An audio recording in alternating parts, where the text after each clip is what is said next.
cette thématique et donc je vais pas être très long, mais c'est pour vous introduire rapidement le fait que, en lien avec le comité régional du tourisme, cette année, donc il y a une série de 5 web séminaires dédiés au marché étranger. Donc il y a Céline qui nous avait fait qui nous avait donc fait l'honneur de venir présenter le marché des Pays-Bas le 3 février.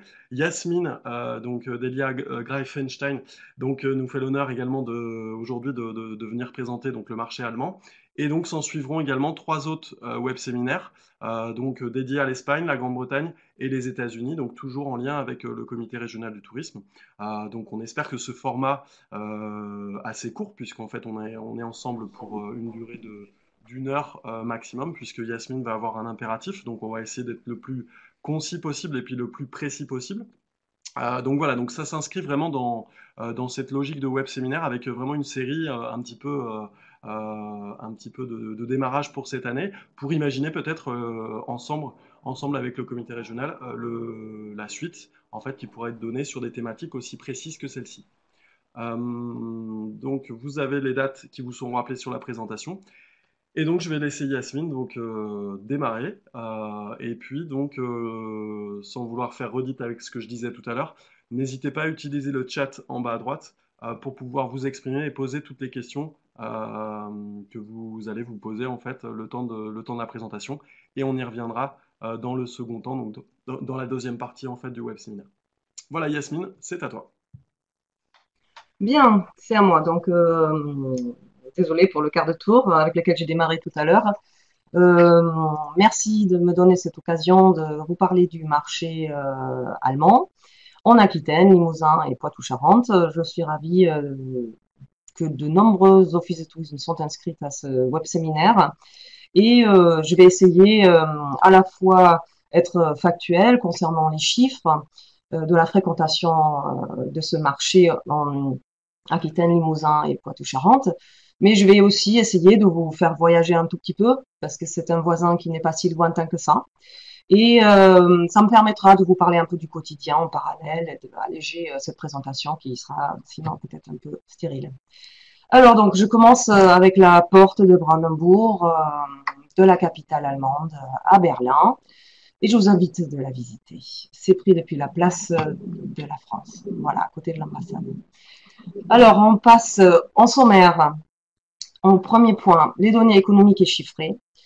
Ensuite, je parlerai du profil du comportement touristique des clients. Je passerai par la suite à la structuration du marché professionnel, les actions du CRTA sur ce marché, ainsi que des médias influents en point 5. Et à la fin, j'aurai quelques petits conseils pratiques pour travailler ce marché. Voilà, ça c'est le quotidien des Allemands qui travaillent en grande partie tous à 1 heure et demie de leur location. Voilà, c'est un peu comme à New York. Il y a énormément de gens qui se réveillent à 5h30 le matin et qui s'envoient dans les embouteillages, surtout ici dans Rhénanie-Westphalie, qui est notre plus grand émetteur en Aquitaine. Voilà, ça c'est pour commencer. Ensuite, désolé, je me suis rendu compte qu'il y a une petite erreur. Là, je vous présente l'Allemagne en miniature, 8 millions d'habitants. C'est faux, c'est 80 millions d'habitants. Une population qui est croissante, bien vieillissante, vous le savez. Ça fait aussi effectivement que l'hospitalité est assez importante aujourd'hui avec les flux migratoires en Europe. L'Allemagne est un pays extrêmement dense. Euh, Vous avez plus que 70% qui habitent en ville et donc beaucoup moins qu'en France, qui habitent la campagne.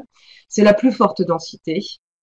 Et donc la ville, elle donne des opportunités de voir plein de choses euh, et de dépenser aussi beaucoup d'argent.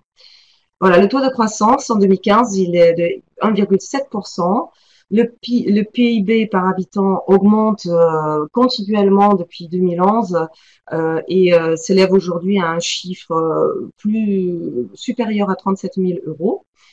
Et l'Allemagne, dans cette situation de bas chômage et de croissance des salaires, arrive à un excédent historique qui a fait que l'an dernier, par exemple, ils avaient 16,4 milliards d'euros qui effectivement ont grandement aidé à l'Allemagne de faire ce choix d'assumer 1,1 million de migrants qui arrivent en 2015. Notamment, l'industrie touristique, elle table beaucoup sur ces immigrants. Elle table notamment sur des prestataires, des gens qui doivent être formés dans l'hôtellerie, dans le tourisme, dans les prestations et services touristiques. Effectivement, avec un bagage multiculturel, on est les mieux servis dans le tourisme. Donc, après, quelle est la situation actuelle avec tous les conflits que nous avons eus et la crise mondiale qui entoure quand même l'Allemagne, mais dans laquelle elle reste relativement stable, c'est qu'ils continuent à voyager. Les nombreux attentats qui ont touché la Turquie, qui est un pays largement visité par les Allemands, ont montré qu'ils n'arrêtent pas de voyager. Ils sont les champions du monde du voyage. Et les chiffres sont supérieurs donc à 70 millions de séjours à l'international, supérieurs à 5 jours. Donc l'Allemagne est vraiment un pays qui devrait grandement nous intéresser dans notre grande région. En 2014 et dans les différents outils que j'ai eu à ma disposition à tout France, il est même dit que les Allemands veulent dépenser encore plus d'argent et ce chiffre s'élève à 6%. Il faudrait qu'on en profite. Donc, ce marché-là, il est concurrencé, mais par quoi? Ben, depuis l'ouverture du mur en 89, l'Allemagne aussi a découvert l'Est de l'Allemagne. Et aujourd'hui, il y a 20 millions d'Allemands qui pratiquent les vacances chez eux. Donc, l'Allemagne est devenue très, très active en termes touristiques. Ce que je disais tout à l'heure aussi, par la formation active des migrants qui arrivent actuellement. L'Espagne est le deuxième pays du choix des Allemands après l'Italie, la Turquie et l'Autriche. Bien entendu, on parle allemand là-bas, c'est plus facile. La France, elle arrive seulement en 5e position. En 5e position, sur 85 millions de touristes en France, eh bien, les Allemands, ils présentent ben voilà, un petit chiffre tout rikiki, 2,4 millions de touristes, c'est-à-dire 13 millions de séjours. Voilà, c'est pas mal. Mais voilà, dans l'ensemble de la France, et quand on compare avec d'autres pays méditerranéens, on est vraiment loin derrière. Italie 8%, la Turquie 7%, l'Autriche 5%. Ce sont tous des chiffres qui sont largement au-dessus de nos petits 2 millions de touristes allemands. Ils dépensent quand même 4,4 milliards. Ce chiffre est en augmentation, effectivement, ça va de soi, avec l'augmentation de leur salaire, plus que 3% encore l'an dernier, et la volonté de dépenser plus, de se faire plus plaisir dans la vie. La vie est courte, les Allemands, ils ont une conscience, une reconnaissance de l'âge qui est très très important aussi. Donc, eux aussi, ils en profitent très très consciemment. La moyenne de dépenses par séjour et par personne, on peut mieux faire, je pense, hein, 64 € par jour. Voilà, c'est relativement bas comme budget. Et en France, on constate que en termes de séjour hôtelier, 6,4 millions en 2013 et en HP1, en camping, 7 millions. Les chiffres sont quasiment équivalents, alors que les Allemands, ils passent à 50% leur séjour en hôtellerie. Et chez nous, en Aquitaine, ça ne représente que 11%. C'est assez contrasté. Nous passons, nous voyageons un peu. Là, vous avez le joli château de Neuschwanstein en Bavière. La Bavière qui aime se faire appeler aussi État libre de l'Allemagne. Vous savez que l'Allemagne, c'était un pays fédéral, mais non, les Bavarois, ils s'appellent État libre et pas État fédéral. Voilà, donc ça, c'est la lune de Pila de l'Allemagne. Il y a 1,3 million de visiteurs par saison. Très accessible aujourd'hui avec les vols de Volotea pour Munich. Nous allons donc mener notre focus sur les chiffres touristiques en Aquitaine. Elle est essentiellement importante pour nous sur l'hébergement marchand. Nous gagnons de l'argent avec ça. Nos prestataires dans les stations touristiques gagnent de l'argent avec les Allemands. On a encore des vieux chiffres qui sont mis à jour petit à petit. On est en cours. Mais je me réfère donc à 2009, où les Allemands y réalisaient 224 743 séjours en Aquitaine. Ça représente 15% des nuitées étrangères et cela représente 84% des nuitées marchands. En 2015, on constate que les séjours en camping sont extrêmement élevés. On a même dépassé les Hollandais. On est au premier rang maintenant sur la gamme des campings de 2 à 5 étoiles confondus. 32% des nuitées étrangères en HP1 et en hôtellerie 11. Voilà, c'est un chiffre qui est moins que la moitié, alors qu'effectivement, l'hôtellerie est quelque chose qui est énormément recherché par les Allemands. En Poitou-Charentes, je me suis fait également fait parvenir des chiffres. L'hôtellerie représente 52 334 nuitées. En HPA, c'est 185 472, avec un chiffre qui est légèrement croissant par rapport à l'année dernière. Et en Limousin, mais effectivement, la région qui aujourd'hui connaît beaucoup plus de clients français, mais aussi beaucoup de clients néerlandais qui cherchent l'arrière-pays, plus que les Allemands. Les Allemands représentent 7% d'Allemands. Et en termes d'hôtellerie et en HPA, c'est presque identique. Donc, c'est quand même tout à fait intéressant de pouvoir comparer ces chiffres, de voir éventuellement aussi où sont les marges de manœuvre. Et il parle un tout petit peu aussi pour elle-même, dans le sens où les Allemands, effectivement, ils ont un profil, un comportement qui fait qu'ils sont beaucoup plus attirés par le littoral. Ici, nous sommes sur une très belle place à Francfort. Voilà, la vieille ville. C'est la capitale de la région partenaire de l'Aquitaine. Voilà. Donc, il y a très peu de villes en Allemagne qui sont restées comme ça après la guerre. Beaucoup de choses ont été détruites. Donc, les Allemands recherchent quand même aussi chez nous le patrimoine intact, les églises romanes, les villages médiévaux, les bastides. Ça les attire, les grottes. Alors, je reviens sur des chiffres plus factuels. Vous lisez avec moi des vacanciers qui sont relativement matures à fidéliser avec une offre de qualité. Nous avons effectivement constaté qu'aujourd'hui, nous avons besoin de renouveler nos clients allemands qui venaient pendant longtemps de génération en génération. Moi aussi, je suis un produit de vacanciers et de générations qui se sont perpétrées.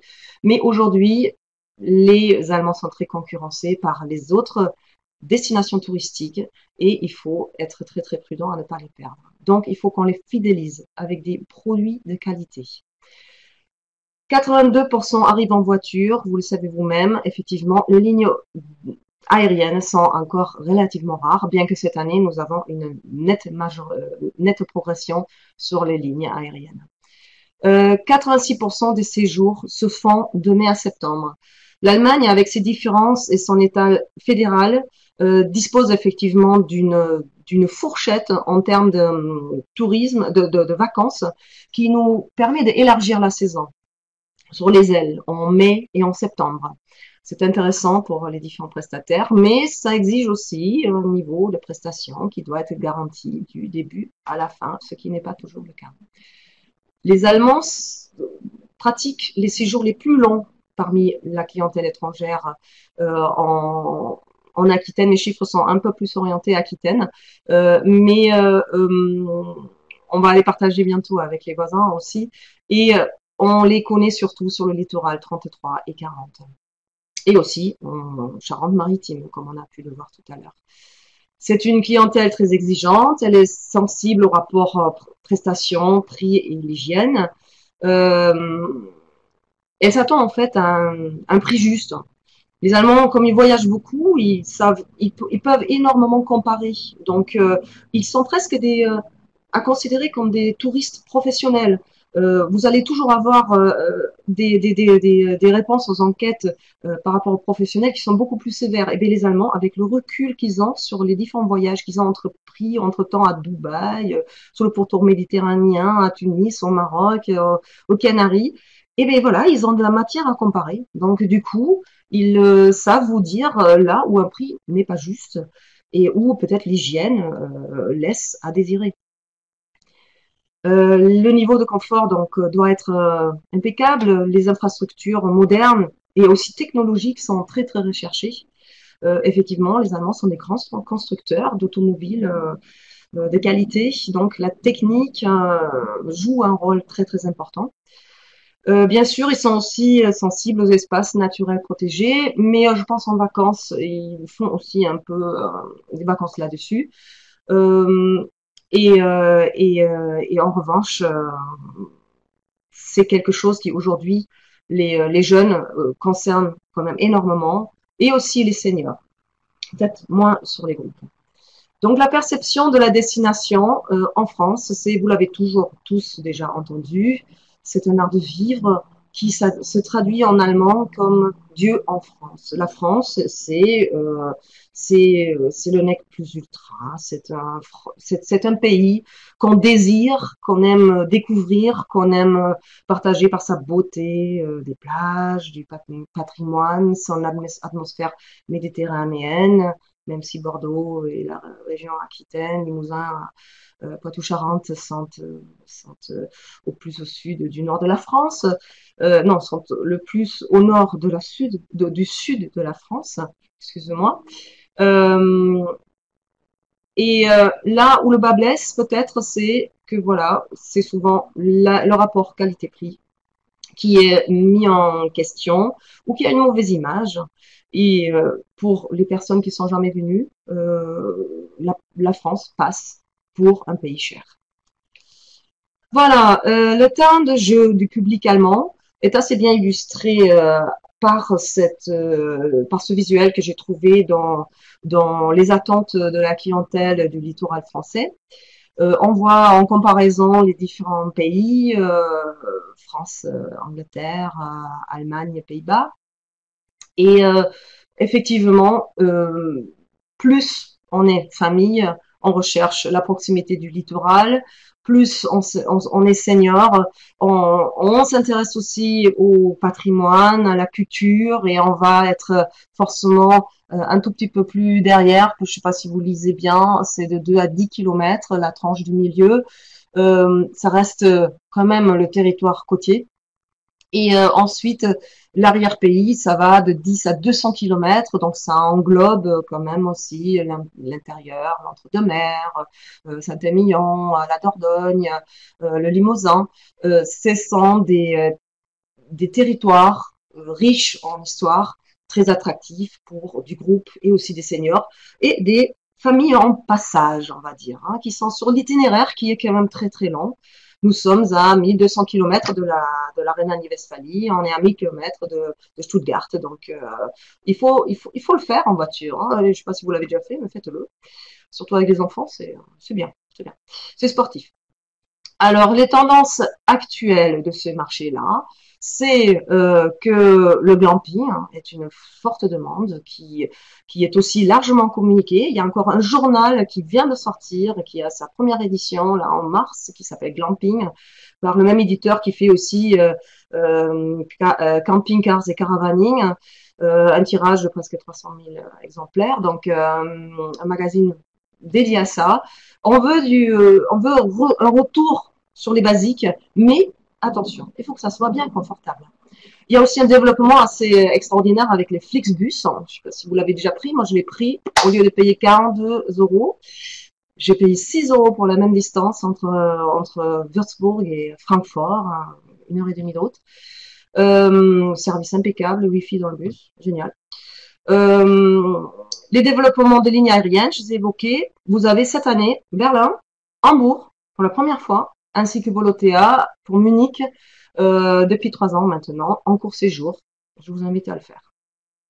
Après, bon ben voilà, l'importance des réseaux sociaux aussi, mais les Allemands restent plus passifs. Ils sont plus lecteurs qu'intervenants ou partageurs. Voilà, je continue ma présentation. Il faut que je fasse un tout petit peu plus vite, peut-être. Nous sommes à 11h21, ça va. La structuration du marché. La structuration du marché nous permet de voir quelle importance ont les différents professionnels en Allemagne. Les professionnels de la distribution sont importants, très très très très larges. Ce sont les chiffres qui font chavirer, basculer. Vous avez 9800 agences de voyage, 2500 tour opérateurs qui sont très importants. Ils réalisent 49 milliards de chiffres d'affaires. Ils ont 42 millions de clients. Vous avez aussi un rôle qui est très très important par les grossistes qui organisent 80% des circuits pour les autocaristes qui sont eux, oh là là, j'ai mon chiffre qui est passé dessous. 4500, voilà, j'ai bien fait de regarder sur mes notes. 4500 autocaristes qui amènent 9% de la clientèle, groupe, association et aussi jeunes en Allemagne, en France, pardon. 17% des voyageurs disent aujourd'hui qu'ils souhaiteraient aller en France dans les prochaines années, soit avec des tour opérateurs, avec des grossistes, donc des autocaristes, ou bien effectivement avec les Flixbus qui existent aussi sur Bordeaux maintenant. Vous voyez à travers mon camembert que l'intermédiation, donc aujourd'hui, est malgré notre présence de vacanciers en voiture très très importante. Elle s'élève environ, quand on prend la somme de ces différents opérateurs, à peu près 40%. Et donc, les Allemands ont une facilité de voir, de rencontrer les agences de voyage pour s'orienter. Peut-être pas le faire en famille, mais ils vont très vite le faire quand les enfants ils sont grands. Et aujourd'hui, la demande des Allemands pour utiliser des tours opérateurs, elle est aussi très très croissante. Donc aujourd'hui, les marchés de groupe avec les grossistes et les autocaristes est très important et quelque chose que nous n'avons pas sur notre plan d'action. C'est peut-être moins intéressant pour le littoral et les offices de tourisme de proximité, mais n'empêche, nous avons des tours opérateurs qui programment aujourd'hui nature et culture, cyclo sur le bassin d'Arcachon, des voyages itinérants avec de la culture en Dordogne, passant par Bordeaux, ensuite ils vont sur le bassin ou aux Pays-Bas, qui font des grands circuits. Et c'est une demande croissante, surtout sur des produits phares et exceptionnels, exclusifs que nous avons avec le cognac, avec le no-tourisme. Les OTA, vous l'avez peut-être vu tout à l'heure sur le tableau, représentent aussi 15%, et donc ça s'intègre effectivement dans les 40% d'intermédiation aujourd'hui. Priceline Group, c'est Booking, c'est Expedia, ce sont les grandes agences qui aujourd'hui servent surtout à l'information et à la communication. Nous avons en France, en Aquitaine, enfin en France, des moments qui sont stratégiques pour nous, qui font partie de nos actions du CRTA et qui sont aujourd'hui la présence ou la visite ou la conférence de presse à l'ITB et aussi les rendez-vous France, dont vous avez vu la photo tout à l'heure, et certaines campagnes de communication. Bien entendu, moi je vous parle de mon marché, l'Allemagne. Alors, pourquoi nous allons voir CTO? Je vous ai dit tout à l'heure que la demande est très forte des Allemands pour l'humain qu'ils retrouvent dans le contact avec les TO et les agences de voyage. Ils recherchent toujours ce conseil rassurant. Ils ont besoin d'être rassurés. En Aquitaine, l'Aquitaine présente dans les catalogues généralistes urbains et de location que 3% aujourd'hui. C'est vraiment très en contraste avec la forte demande que nous avons de la part des tour opérateurs. Et cette demande, on la retrouve à l'ITB. On a fait une conférence de presse cette année. Elle était pleine. Il y avait 40 places maximum. Ça débordait de sa plateforme. L'OT de Bordeaux a réussi à mobiliser une dizaine de partenaires autour d'eux pour être présents. Ils ont tous eu le plaisir de rencontrer des agences de voyage et des tour opérateurs qui se sont intéressés aux produits viti, croisiéristes et aussi des offices de tourisme.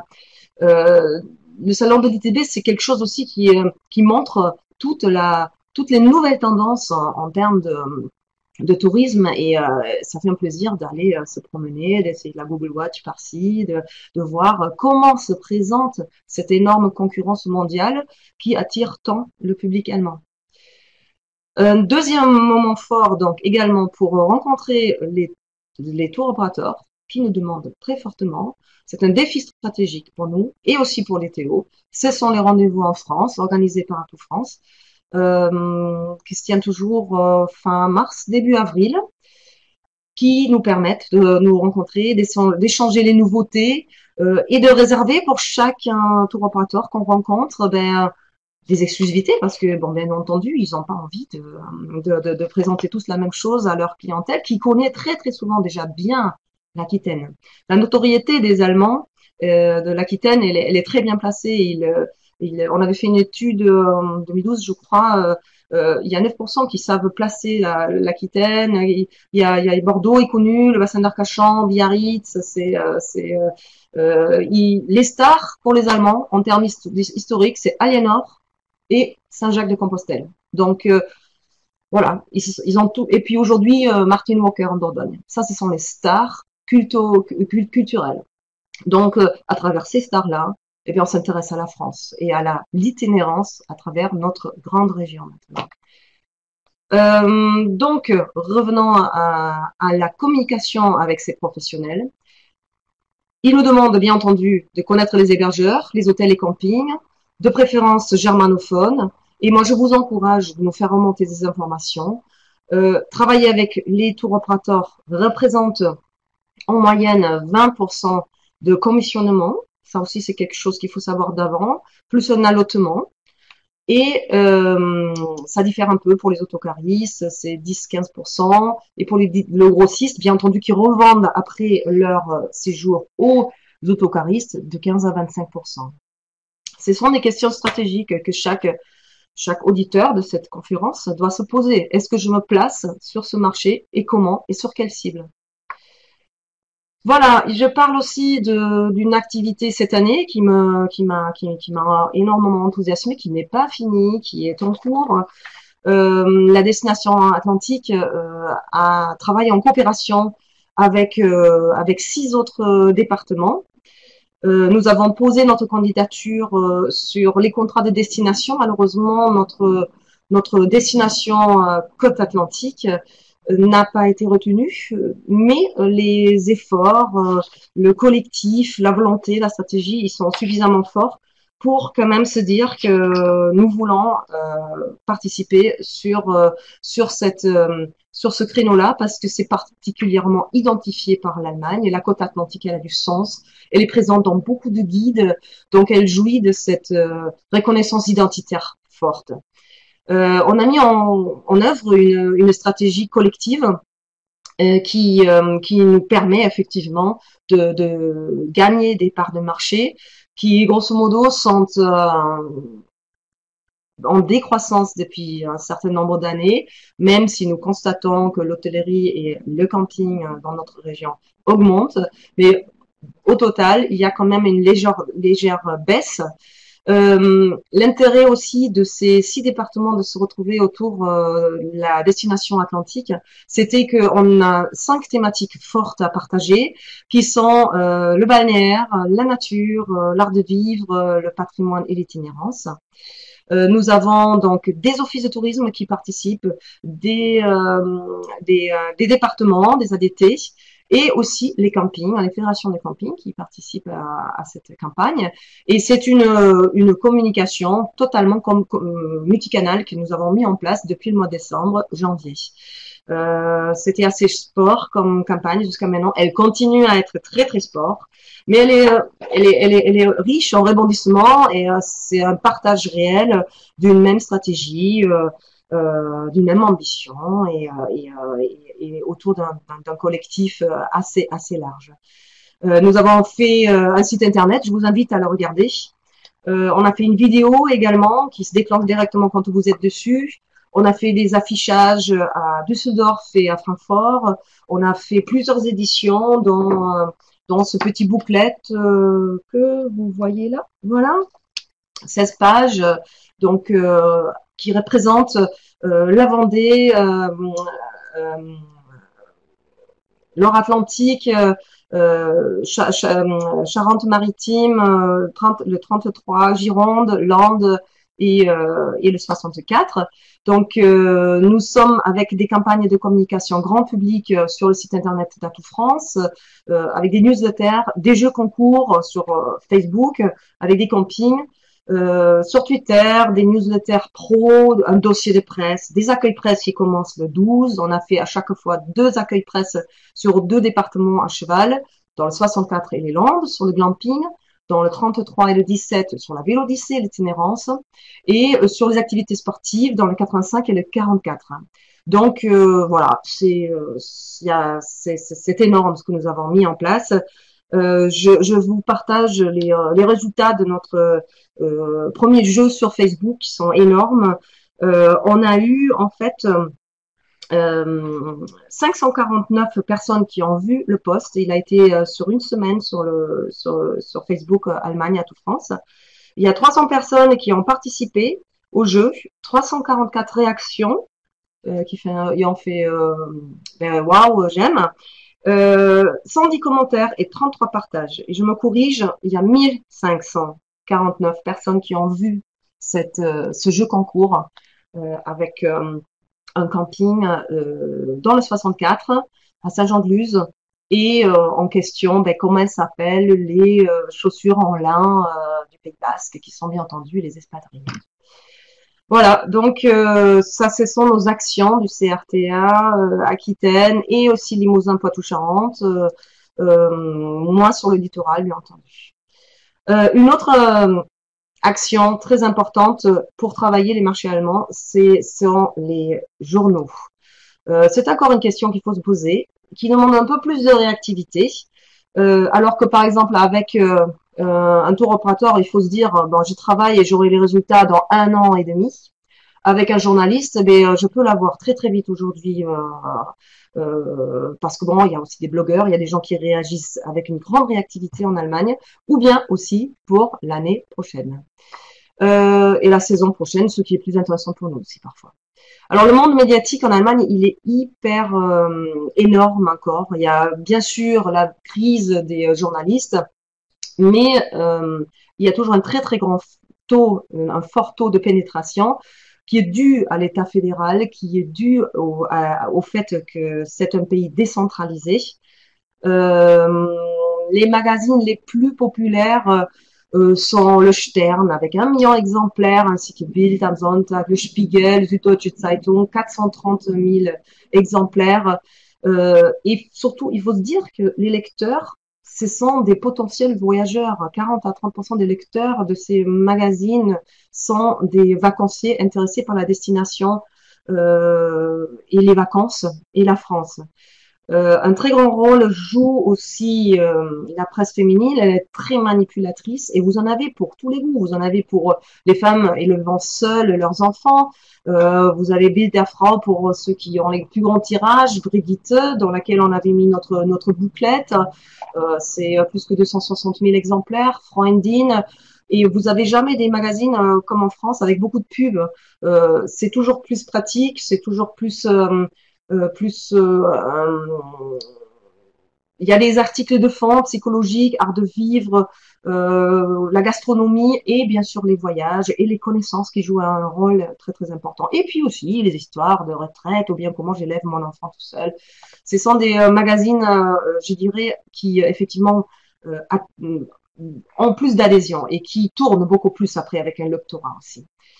Nous avons bien sûr aussi des magazines de tourisme, j'en cite que quelques-uns. Géosaison, l'an dernier on a eu un journaliste, on attend impatiemment sa retombée. Il était également sur le Poitou-Charentes et toute la côte atlantique en Géosaison, donc 371 000 exemplaires. Très important aussi, c'est le réseau de l'ADAC, qui est aussi une association automobile qui connaît 18 millions d'adhérents. Oui, c'est bien ce chiffre-là. Ils ont eu un petit scandale l'an dernier, ils ont perdu des adhérents, mais quand même, ils font des cartes, ce que les Allemands adorent. Donc, et puis ils sont aussi presque une agence de voyage, donc ils sont présents énormément à travers certaines TO aussi, Bertour par exemple. Voilà, donc ce qui est important aussi, les Allemands, ils lisent 70%, consultent des guides de voyage. Souvent, on a aussi des accueils presse pour des guides. Ils sont moins suivis par vous, mais ils ont un grand impact ils jouent un rôle dans le quotidien des Allemands. Voilà. Après, la crise a fait aussi que il y a aujourd'hui 1200 blogueurs de voyage touristiques sur 300 000 blogueurs en général. Ils ont bien sûr souvent des questions aussi de niche. Ils mélangent différents thèmes. Ils sont parfois aussi tech et gastronomiques. Euh, sur le marché allemand, on n'a pas beaucoup d'expertise là-dessus. On commence tout juste. En fait, les blogueurs allemands, ils ont jamais plus que 3000 vues par mois. Alors que, par exemple, les Américains, ils en ont 30 000. Donc, les chiffres sont pas pareils. Mais ils sont sur différents supports. Quelques conseils pratiques et après, il va falloir qu'on passe un tout petit peu aux questions. Le temps file. Les Allemands sont des joueurs, comme vous avez vu, avec les bons chiffres tout à l'heure sur Facebook. Et cette année, nous avons bien sûr le foot. Alors ça joue aussi un énorme rôle auprès du public allemand. C'est un lien social.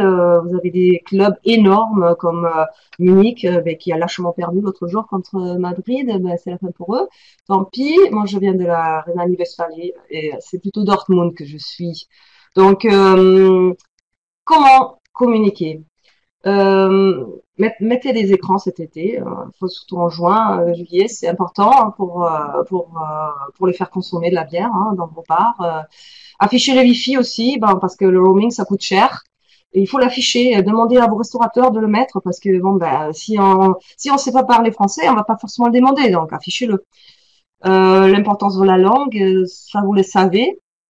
Les sites internet, si vous voulez travailler l'Allemagne, mettez votre site en allemand, faites des traductions. C'est du budget qu'il faut planifier dans ses finances. Ils aiment beaucoup les cartes, je l'ai déjà évoqué, des informations très précises. Et pour les offres commerciales, c'est comme les Hollandais, ils sont très pragmatiques, afficher des prix clairs. Si on veut faire des campagnes de communication sur Internet, il faut se poser la question. Il y a de plus en plus qui mettent en place des ad bloqueurs. Donc, ils n'aiment pas trop ça. Donc, c'est pas forcément le meilleur outil. Euh, Vos contacts sur le marché allemand, au Limousin, c'est Catherine Fossati, Poitou-Charentes, Sandrine, Payancy. En Aquitaine, c'est moi. Et pour Atout France, voilà. J'ai mis aussi le lien qui renvoie directement sur l'Allemagne avec quelques informations complémentaires. Et voilà, je termine sur quelques points. Ici, vous avez le spot de surf à Munich. Il y a une rivière, la Eisbach, qui sort dans le parc des Anglais, qui est magnifique, avec une seule vague. Faut pas se planter. Il y a des pics qui sont dessous. Et on surfe même la nuit. Donc ça vaut largement le détour avec Volotea cet été. Allez-y. 5 points à retenir. Ils sont champions de voyage. Il faut pas s'en priver. Il faut qu'on développe plus de stratégies ensemble. Faites-nous signe quand vous avez envie de développer ce marché. On a besoin de vos produits et de connaître les interlocuteurs qui savent parler aussi allemand. La stratégie, ça se définit avec une cible et avec des partenaires volontaires. Ne partez pas sur le marché si vous n'avez pas de volontaires. Considérez-nous comme un canal qui porte au loin et qui va jusqu'au tour opérateur, au grossiste. Donc, faites-nous descendre les informations et suffisamment en amont pour qu'on puisse les partager au moment stratégique de nos rendez-vous France et ITB. Quand, ben voilà, plutôt vaut mieux que jamais, à vous de choisir. Et en 2016, je l'ai dit à plusieurs reprises, profitez des lignes aériennes parce qu'il faut aller voir comment vont les Allemands en Allemagne. Merci pour votre attention.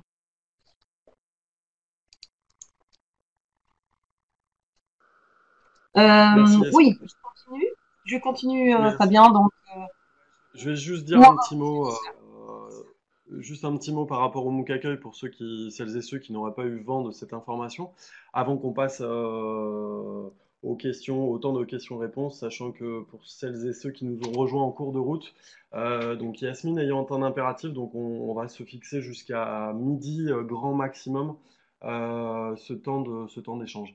Oui, par rapport au MOOC Accueil France, c'est vrai que donc il a été lancé fin de l'année dernière. Donc c'est une opération lancée par Atout France et qui offre la possibilité aux acteurs de la branche tourisme, office de tourisme, CDT, ADT, CRT, de pouvoir, et notamment aussi les acteurs privés du tourisme, mais notamment pour approfondir par un apprentissage assez ludique, puisque en fait c'est une plateforme en ligne avec des QCM, des vidéos, une possibilité de challenger en fait d'autres apprenants sur leur connaissance de clientèles étrangères. Et donc c'est un MOOC, une plateforme qui a été mise en place en lien direct avec une volonté d'améliorer la qualité de l'accueil en France. Et donc cette plateforme offre un contenu en fait sur 6 types de clientèle, donc 4 européennes, dont la clientèle allemande, plus 2 clientèles étrangères. Donc les 6 clientèles, juste pour les rappeler, donc elles vous sont mentionnées, c'est la clientèle néerlandaise, allemande, anglaise, belge, chinoise et indienne. Donc c'est une opération qui a été lancée justement pour mieux appréhender les comportements et mieux appréhender la culture et les comportements touristiques de ce type de clientèle étrangère.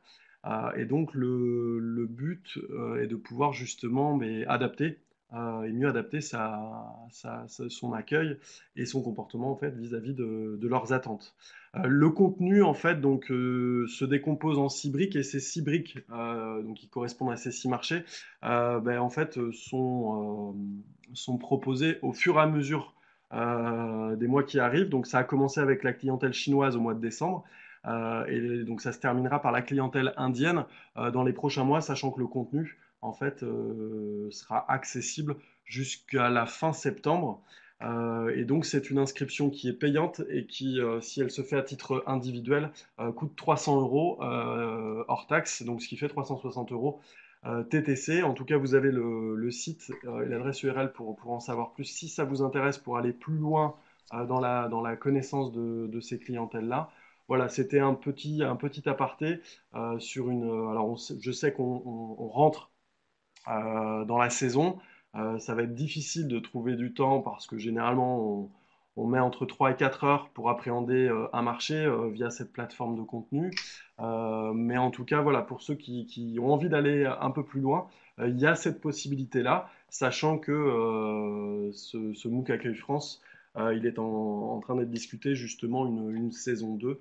Donc voilà, donc c'était important pour moi et puis pour nous de vous en faire le relais, sachant que là, il y a actuellement une expérimentation qui est en cours, menée conjointement avec le CRT et 3 offices de tourisme du réseau, Sarlat, Bordeaux et Saint-Émilion, pour justement, sur un portefeuille de testeurs, d'apprenants, donc sur un portefeuille de 100 apprenants, on voit un petit peu, on essaie de voir comment ces nouveaux modes de formation, via une plateforme en ligne, où il y a du jeu aussi, donc ça la rend assez ludique, quelles sont les réactions des collègues, des acteurs touristiques institutionnels, mais aussi privés, comment ils s'accaparent finalement ce contenu en ligne pour essayer aussi de nous nourrir sur les éventuelles actions et les éventuels nouveaux formats de formation qu'on pourrait imaginer pour la suite.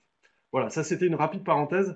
Je prends tout de suite les 3 questions de Boilem. Boilem Recas, donc directeur de l'office de Sarlat. Donc Yasmine, tu les as peut-être vus dans le fil de conversation. Que sait-on de la part du locatif dans les nuitées allemandes en France et dans le sud-ouest? Qui coordonne la destination Atlantic Cluster et comment les décisions se prennent-elles? Et enfin, quels sont les critères de choix déterminants pour la clientèle groupe? Donc trois grosses questions. Ouais, bah, Donc je vais te laisser la parole pour ouais. pouvoir apporter ce complément. Très bien. Bon, ben, bonjour Boilem, merci pour tes 3 questions. Donc, par rapport à la première question, je me suis servi de ce petit dépliant que tu as dû recevoir également, hein, qui correspond à nos chiffres clés du tourisme. Euh, Tu parles du locatif dans les nuitées allemandes. Ben, ça, en revanche, je l'ai pas là-dedans. J'ai juste le locatif en général. Mais je vais donc creuser cette question et te la renvoyer par email la semaine prochaine. Donc le locatif au général, c'est 59 619 nuitées étrangères. Ah si, la part des Allemands, c'est 10%. Donc ça représente 443 260 nuitées en général. Bon, ben donc c'est 40 000 nuitées si c'est 10%. Voilà. La deuxième question, qui coordonne, c'est ça, la destination Atlantic East. Elle est coordonnée par un COTEC qui est animé par le directeur Olivier Amblard de Charente-Maritime. Dans le COTEC, il y a ensuite les directeurs des différents départements qui composent ce collectif. Il y a Brigitte Bloch, il y a Aurélie Loub, il y a Cécile Lusso de Loire-Atlantique, et je passe nominativement de présenter l'ensemble de ces personnes-là. Comment les décisions se prennent-elles? Donc, c'est via le COTEC et aussi, bien sûr, un copil qui a été mis en place. Donc, ça se fait de façon collective. Bien entendu, nous avons eu plusieurs réunions préparatoires qui ont eu lieu depuis le mois de juillet l'an dernier, ensuite en novembre, un autre copil au mois de décembre. Les campagnes de communication sont une partie effectivement de ce gros volet contrat destination Atlantique Custeux qui a un budget assez conséquent. Hein. On touche presque les 300 000 euros pour cette première année et il est prévu que cette campagne soit poursuivie sur 3 ans avec le même investissement de la part des partenaires qui mettent effectivement l'argent, la main à la poche. Donc, nous avons dans l'ensemble du volet et des actions aussi un observatoire. Nous sommes en train de faire une évaluation de la clientèle allemande qui est menée par Atout France afin de mieux connaître l'impact de notre affichage que nous avons fait en janvier-février et aussi des petits bouclettes et des autres tirages éditions que nous avons mis en place. On veut savoir est-ce qu'ils ont vu notre campagne, et comment ils ont réagi, est-ce que ça les motive pour venir dans les années à venir sur notre côte. Je ne sais pas si j'ai répondu à ta question dans l'ensemble, mais je pense passer à la dernière. Quels sont les critères de choix déterminants pour la clientèle groupe? Effectivement, ton secteur est plus intéressant pour les groupes. Alors, ce que nous voyons à chaque fois quand on est au Rendez-vous France et quand je discute avec les tours opérateurs comme Der Tour, comme Schweda, qui est un tour de service Schweda, qui est donc un grossiste, ou la Cordée Reisen, c'est que ils veulent chacun un tout petit peu leur exclusivité pour mieux le vendre après sur le marché. Donc en fait, il faudrait que en amont, on se mette ensemble et qu'on mette les Rendez-vous France dans une stratégie commune pour se dire mais quel produit nous réservons pour ce Théo-là, qui prend tant de commissionnement, des informations que toi tu as peut-être plus précisément parce que tu travailles déjà avec, et avec tel Théo, parce qu'on est sûr de les rencontrer. Donc moi je vous propose vraiment qu'on partage beaucoup plus les informations là-dessus et qu'on mette en place une stratégie groupe. Mais effectivement, c'est pas mon domaine, c'est pas moi qui choisis les actions réservées à l'Aquitaine, au Limousin, Aquitaine et Pays de la Loire. Et donc, c'est un débat à mener par nos directeurs. Sinon, qu'est-ce qu'ils recherchent comme critères? Ils cherchent de la culture, ils cherchent des activités ludiques aussi, ce qui a vachement bien marché. J'ai parlé, par exemple, des cocktails à faire dans le cognac. Ça a eu beaucoup de succès. Ils sont intéressés aussi par la rencontre des propriétaires eux-mêmes lorsqu'on leur fait visiter un château. Je sais pas, par exemple, rencontrer vraiment la dame à laquelle appartient le château des Milandes. Je pense que ça sera vraiment un plus. rencontrer peut-être le conservateur à l'ASCO, ça peut rendre aussi la discussion, la présentation plus intéressante. Bien sûr, ça augmente le prix aussi. Hein, ça, ce sont des conditions que vous allez ensuite batailler. Après, en termes d'hôtellerie, il faut quand même savoir un 3 étoiles, c'est le minimum. Euh, et puis en termes de rythme, il faut pas faire des rythmes trop serrés. Les Allemands, ils ont besoin, même en groupe, de se sentir à l'aise, de se sentir accueillis, qu'on prenne le temps à les recevoir, qu'on leur présente en termes de service, je sais pas, un verre d'eau ou je sais pas, un peu de baguette coupée en petites tranches à consommer lors d'une dégustation, par exemple, dans le Bergeracois. Euh, ce sont les petits détails parfois qui les touchent, ne serait-ce que voilà, une grande carafe d'eau et libre service avec des verres. C'est, j'ai encore visité récemment des hôtels et j'étais navrée, des chambres qui coûtent 360 €, il n'y a même pas une bouteille dedans. C'est quelque chose que vous trouvez dans tous les hôtels à l'échelle internationale. Donc, et chez nous, c'est pas rentré dans les idées. Voilà. Donc, c'est là où nous avons une véritable marge de manœuvre, à mon sens, à faire et ça sera un plaisir de le partager avec vous. Yasmine, deux autres questions de Boilem par rapport à certains Théo qui indiquent notamment que c'est un problème de ne pas disposer de guide écrit en allemand, donc quand les clientèles allemandes sont sur place.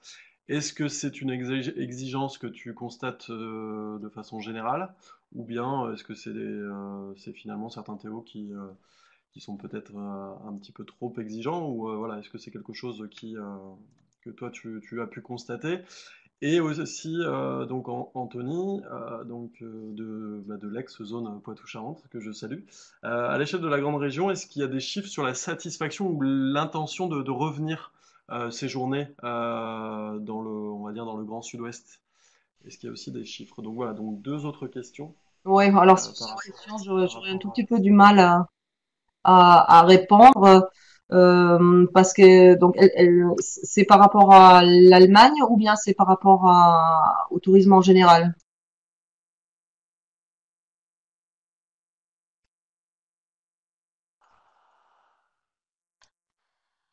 Alors, on va attendre la réponse d'Anthony Oui. pour qu'elle soit un Bon, peu enfin, plus. pour l'Allemagne, je pense que nous allons avoir ce type de réponse avec justement le post-test qui est en cours, qui nous donnera des renseignements vraiment très intéressants sur la perception euh, de la côte atlantique en termes de destination. Parce qu'il y a deux groupes de, de clientèle qui sont prospectés avec des questionnaires qui sont assez importants. Et, mais bon, pour l'instant, je pourrais pas vous en dire plus. D'accord. Juste pour essayer de me faire un peu le relais aussi des collègues voilà, qui sont en plus quasiment toutes les régions sont présentées, enfin les ex-régions, pardon. Euh, Sur la façon donc tu parlais et tu évoquais effectivement ces pistes à l'avenir pour essayer d'être plus efficace pour travailler ensemble le marché. À l'heure actuelle, quand il y a une sollicitation en fait qui émane d'un tour opérateur ou éventuellement de journalistes, comment le lien se fait avec les offices et en l'occurrence comment on pourrait, et j'imagine qu'il y a beaucoup de collègues dont c'est la question principale, comment on pourrait être plus efficace dans la façon d'appréhender à la fois des demandes de tour opérateurs, mais aussi à la fois par rapport à des demandes de journalistes d'avoir de la matière justement un petit peu originale ou pour D'accord. pouvoir justement être le plus efficace pour séduire en fait cette clientèle. Oui, alors donc concernant les tours opérateurs, donc eux, ils viennent vers nous avec un planning qui est souvent déjà préétabli. C'est-à-dire que ils veulent montrer à leurs agents de voyage qui sont censés connaître la région les produits avec lesquels ils travaillent déjà. Donc pour nous, c'est une déception dans un premier temps parce qu'on se dit bon, On aimerait bien leur faire montrer, leur faire voir des nouvelles structures, des nouveaux produits, mais ils ont besoin de fondamentaux, comme nous aussi. On a, dans un premier temps, besoin de connaître le musée de la tapisserie à Aubusson. On a besoin de connaître l'aquarium de La Rochelle pour pouvoir en parler. Donc, il est vrai que pour eux, c'est un peu la même chose. Ils se fixent sur un planning qui est fait de cette façon, avec des produits qui vendent dans leur catalogue. Souvent, les tour opérateurs, quand ils viennent en éductour, participent financièrement à leur venue. Donc, ils prennent sur leur temps. Hein, c'est non négligeable aussi pour la presse. Hein. Il faut se dire que souvent, les gens, ils le font autour d'un week-end parce que, ben voilà, ils prennent sur eux. Donc, pour les tour opérateurs, on est obligé de se baser sur leurs demandes, mais on peut rajouter une, deux petites nouvelles découvertes afin d'élargir leur gamme de produits. Sinon, les éducteurs qu'on fait avec eux, ben, ils servent effectivement à montrer les fondamentaux à leurs vendeurs qui sont en contact avec les touristes. Pour la presse, alors là, on a de tout et il faut une réactivité sans égale. J'ai eu hier encore une demande pour le 13, par exemple. Hein. Donc voilà, ça demande une réactivité auprès de nous qui est assez considérable. Bien entendu, les demandes qui proviennent en général à travers le filtre Atout France sont des contacts intéressants. Ça n'empêche pas que nous devons étudier le tirage, le support, quand est-ce qu'elle passe, la page de tourisme, est-ce que c'est juste le samedi, est-ce que ça va être édité un samedi dimanche sur, un, sur, un, sur une édition donc du week-end qui touchera beaucoup plus de lectorat, ou est-ce que le web site est vraiment bien lu, a beaucoup de pages de visite. Tout ça, ça nous intéresse bien entendu et ça demande une étude préalable. Alors, quand on vous fait parvenir une demande de presse, en général, on a étudié l'offre, sinon on vous la ferait pas parvenir. Donc, quelque part, il y a une confiance qui est aussi mutuelle, qui doit être mise en place si elle n'est pas là.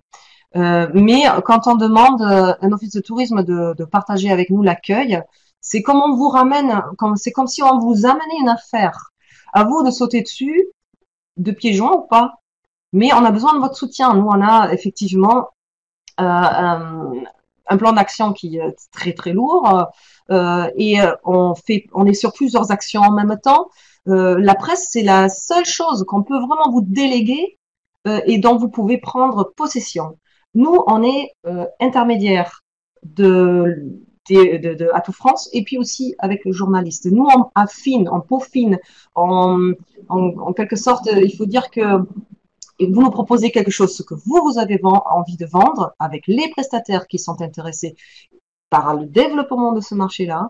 Et puis, nous, on a un regard sur ça colle, le timing, il est trop juste, le mec, il a envie de respirer, il sort de l'eau après une séance de surf, oh, il a quand même besoin de se rhabiller. Enfin, on va pas pouvoir mettre tout de suite un rendez-vous là. Là, parfois, on a des choses qui sont un peu incongrues et où nous, on intervient en conseil.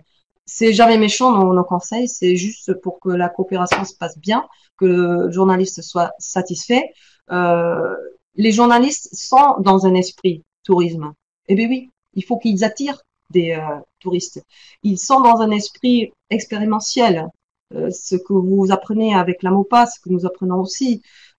Donc, il faut leur montrer l'expérience à travers les différentes étapes que vous leur montrez, mais aussi leur laisser un peu d'air pour se laisser inspirer, pour pouvoir écrire. Est-ce que j'ai répondu à la question? Merci Yasmine.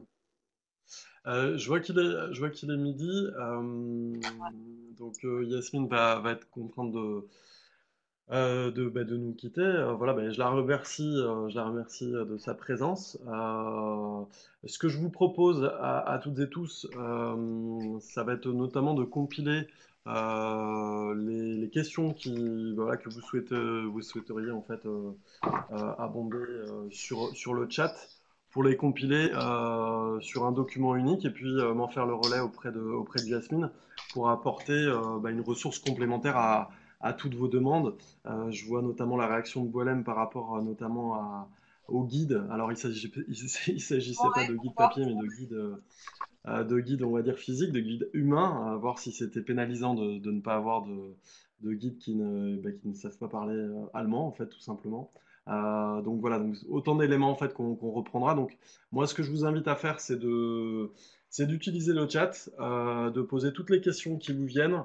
Peut-être aussi, au-delà des questions, peut-être des remarques pour essayer de pousser et d'être force de proposition au niveau du réseau pour essayer de pousser le travail sur des marchés aussi précis que celui-ci, voir qu'est-ce qui vous manque et qu'est-ce que vous souhaiteriez éventuellement voir mettre en place pour imaginer finalement des passerelles optimales entre les différents échelons institutionnels et être plus efficace sur un marché comme celui de l'Allemagne. Donc voilà, donc sans plus attendre, donc je vais vous remercier à tous. J'espère que vous avez bien noté les prochains web séminaires donc de la fin d'année sur les trois autres marchés, Espagne, Grande-Bretagne et États-Unis. On vous souhaite avec Yasmine une très bonne journée. Et puis on vous dit à très bientôt. Donc utilisation du chat. Et puis je vais vous passer également le questionnaire de satisfaction à chaud par rapport à ce contenu et à ce web séminaire pour toujours s'améliorer, en tout cas dans les web séminaires qu'on peut vous proposer. Voilà, bonne journée à tout le monde.